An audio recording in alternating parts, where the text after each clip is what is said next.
What's going on, guys? It's me, Zach, bringing you guys another fantasy football video. This one I'm going to go over my running back tier list. I'm going to touch on the top 24 running backs, but I'm also going to break them down into tiers, and then on each one of them, I'm going to show you where I currently have them ranked and the amount I would be willing to pay for them in auction, and then compare those values to your standard values that you'll see on Fantasy Pros. Obviously, ADP and presumed auction value is going to vary from site to site, so do be sure to check your league. I'll be sure to link Fantasy Pros in the description so you can use that tool, and they're super helpful for getting a general understanding of what rankings and then just a really rough estimate of how much you should be expecting to pay for each player in your auction drafts.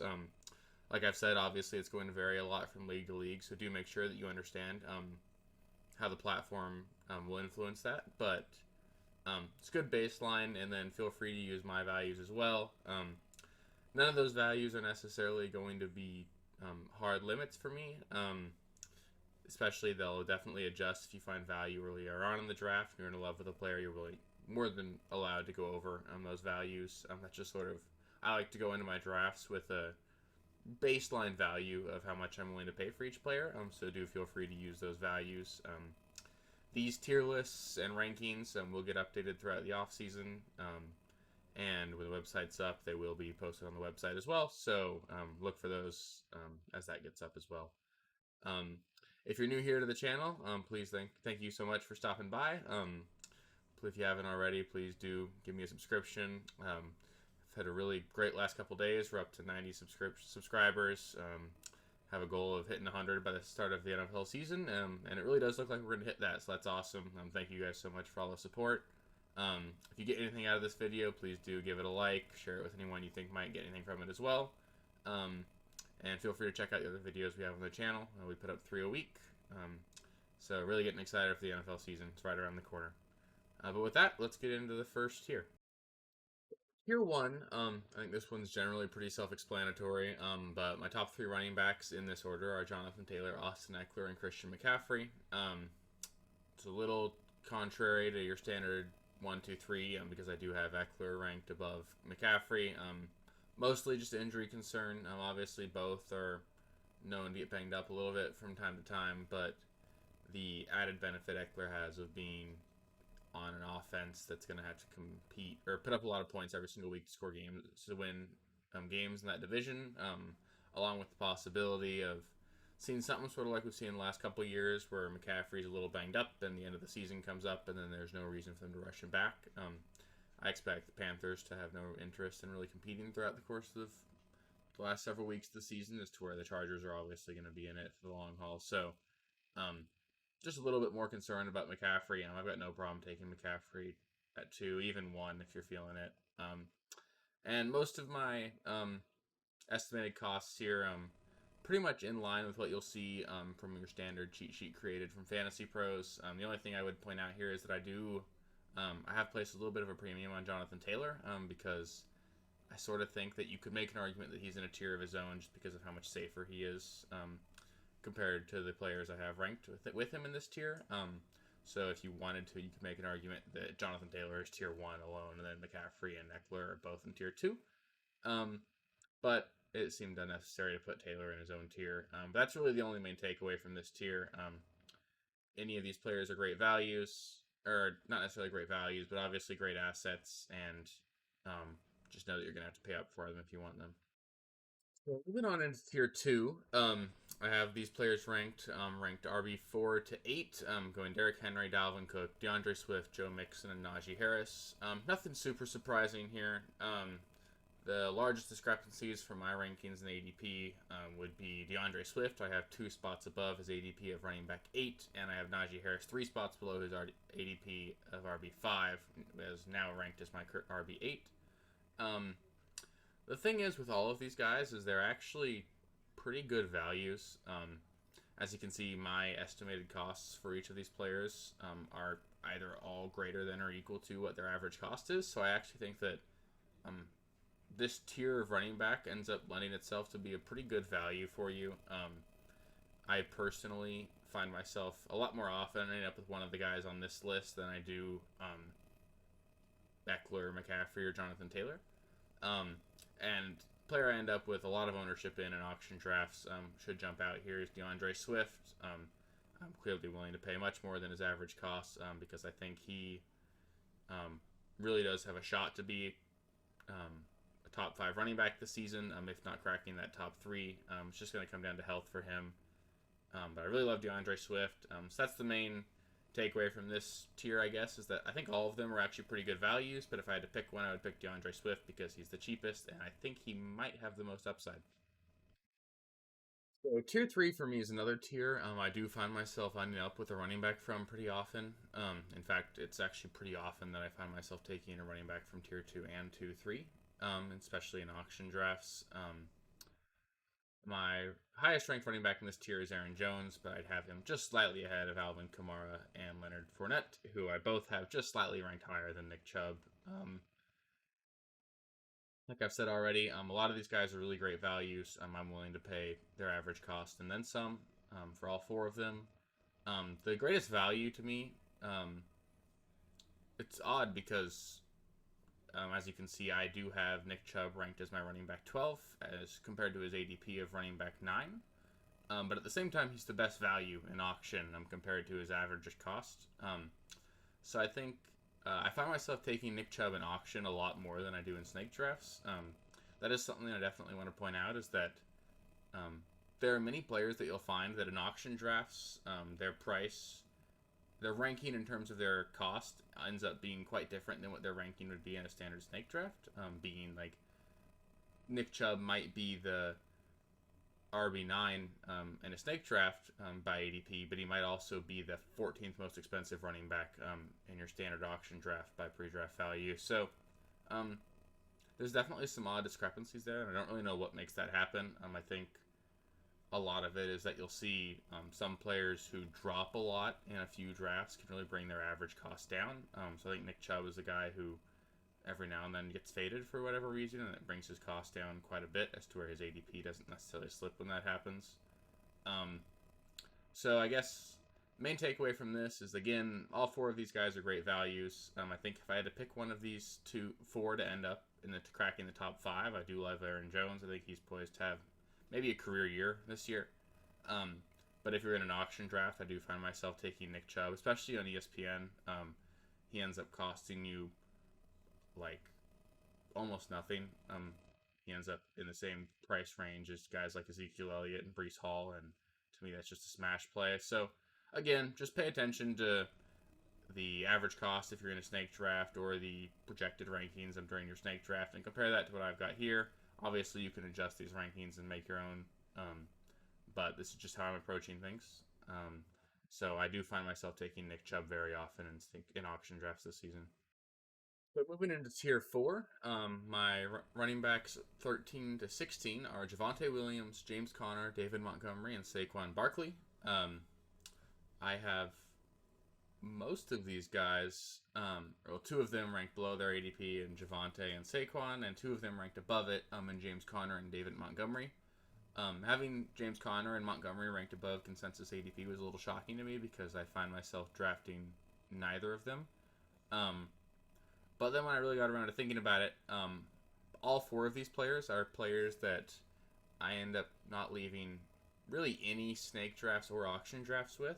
I think a lot of the reason for that is this becomes a price point where my willingness to pay for these players ends up being, in general, lower than what their average cost is going. And it also ends up being about the time in the draft where I really start targeting receiver. I tend to like, in general, if possible, taking running backs in the 1st and 2nd round, and when you get to about this tier of running back, you get into about that 3rd round, where I tend to really be having to force myself to take receivers because I already have 2 running backs in general. But also, I think this is there's a pretty big tier gap between these guys and the guys in tier 3. I think that's shown by how much they go for in auction, and I think that's really important. That's one of the reasons why I think that even just looking at auction prices, even if you're in a snake draft, is actually really valuable, because you can see where those tier gaps are a lot more clearly than you can, and how big they are if you just look at rankings. Because if you see that the RB12 goes for on average 15% of your budget, and the RB13 goes for 10. That's a really obvious jump, and it'll jump out to you. So it just helps seeing what how the consensus is forming their own tiers as well. So I guess the main takeaways for me here are that none of these guys are horrible values. I think that if I'm in a snake draft and I go wide receiver early, I like James Conner and Montgomery because they're pretty safe. But that in general, this is a tier I would like to sort of stay out of. Just because I think that there's a lot of risk in Javonte and Saquon, and there's just not a lot of upside in James Conner and Montgomery. So if you're drafting one of these guys, you're drafting them to either be your RB1 or 2, which means that you need them, and I'm not necessarily in love with it, but I can be okay with taking guys like James Conner or Montgomery if they end up being your RB2. If you have an early draft pick, I suppose, if you go Jonathan Taylor and then you manage to get Mark Andrews and James Conner at the 2-3 turn, that's sort of the scenario I find myself taking those guys in, but there's not really a scenario ever where I'm taking Javonte or Saquon, it seems. Getting into tier 5, I've got my running back 17 to 20, those being Ezekiel Elliott, Breece Hall, Travis Etienne, and Cam Akers. I was most shocked when I made this tier and looked at ADP to see that I have Breece Hall ranked 6 spots above his consensus ADP. And I'm willing to pay about 2.5% more than his consensus auction costs. Just in case I haven't made that clear already, I chose to put these auction costs on a percentage basis. In case you find yourself in a league with a budget of $250 or $300, standard is $200. So if I say 10%, I mean you should be willing to pay about $20 for that player. But just do make sure to scale that with whatever your auction budget is going into your draft, and that's why I wanted to be more accommodating with that. But even still, with my willingness to take Breece Hall above his consensus ADP and above his consensus auction cost, I find myself not taking him.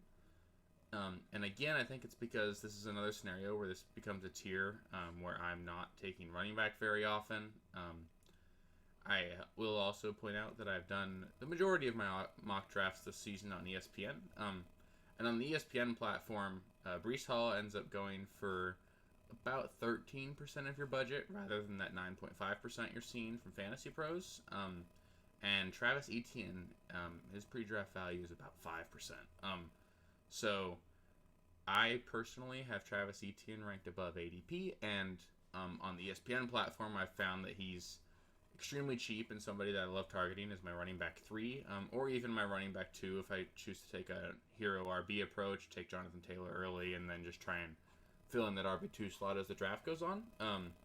So again, this is another prime example of why it's really important to look at the platform you're on and see what those pre-draft values are, because we're all human. As much practice and research as we do, the number that pops up during the draft, if it's an auction draft, it's going to sway you a little bit. Maybe it shouldn't, but it will. So I guess, yeah, the main takeaways here, I think Ezekiel Elliott is going to be a really safe low-end RB2 this season. He's more than fine taking him at his ADP and his auction cost. Breece Hall, I think, sort of the same thing. I think he and Zeke are pretty much equal in my mind, but Breece Hall might end up being a little bit cheaper. So in that case, I would take Breece Hall's value. And I think Travis Etienne's got a lot of upside, but at these current costs, I actually do prefer Breece Hall or Zeke. But depending on your platform, I think Etienne could be the better value. I haven't really touched on Akers much. I included him in a bust video earlier this season. I have him ranked here on the off chance I'm wrong, but I do think that the Rams are going to take a bit of a committee approach just to try and keep Akers healthy.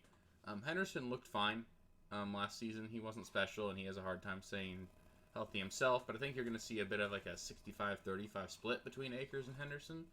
And we don't even know if Akers is good, so I have him ranked slightly below ADP. I'm willing to pay slightly below what his average cost is, but as I've mentioned previously, on the ESPN platform, Akers ends up costing closer to like 16 or 17% of your auction cost, and I'm not taking him at all anywhere near that in any auction drafts. And in snake drafts, if I find myself taking him, it ends up being as my RB3 and a robust RB build, and I don't normally like to do those. So in general, I'm avoiding Akers because I think he's the worst of this tier, and he often ends up being the most expensive. So rounding out the top 24 running backs, we come to tier 6, where I have running backs 21 to 24 ranked Josh Jacobs, Antonio Gibson, Miles Sanders, and A.J. Dillon.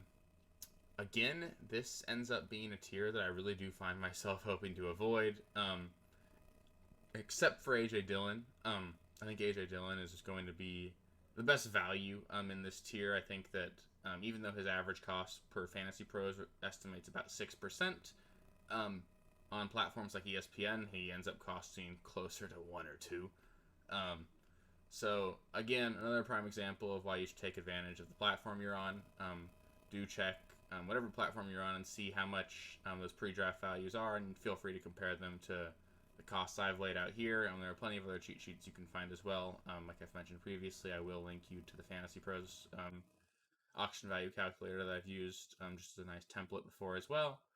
But I think that all 4 of these running backs are going to be relatively inconsistent and hard to trust from week to week, so it's hard for me to find myself paying any sort of premium at all to get any of them. So I think the reason why I end up with the most of A.J. Dillon on my rosters when I do mocks is because he ends up being by far the cheapest of these guys.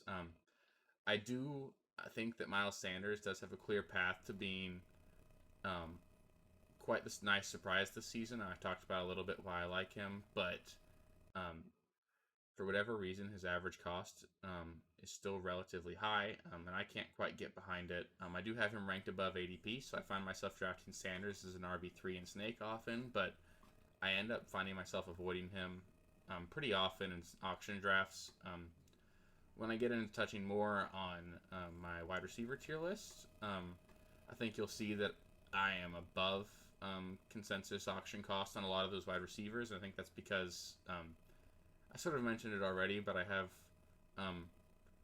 my eyes on a lot of the middle round wide receivers, and those guys are guys that I'm willing to slightly overpay for. So I end up finding myself taking less running backs on my roster and just getting a couple good ones, and then really pounding the middle round wide receivers. So I end up finding myself not willing to pay the auction cost to get many of these wide receivers, or many of these middle tier running backs. So I guess the takeaway here is if you are in need of an RB2 and you get to this point in your snake drafts, I think that all 4 of these guys are fine. I don't have any of them ranked significantly below their ADP. In fact, I have Sanders ranked above his ADP. So in a snake draft, I would prefer Sanders. And in an auction draft, I target A.J. Dillon as much as possible. So yeah, with that, that'll be the end of this running back tier list. My first time doing a tier list for you guys. I hope you guys liked it. If you guys have a preference as for which tier list I do next, I think we'll get that one released next Wednesday. Let me know in the comments, and I'll make sure we get that one up next. So yeah, thank you guys very much, and see you guys later. Thank you guys for watching. If you haven't already, please be sure to subscribe to the channel, like the video, check out these other videos here if you haven't. If you want more content, please feel free to follow me on Twitter @RealSteelFFB. I'll be more active on there as the season goes on. Thanks. Catch you later.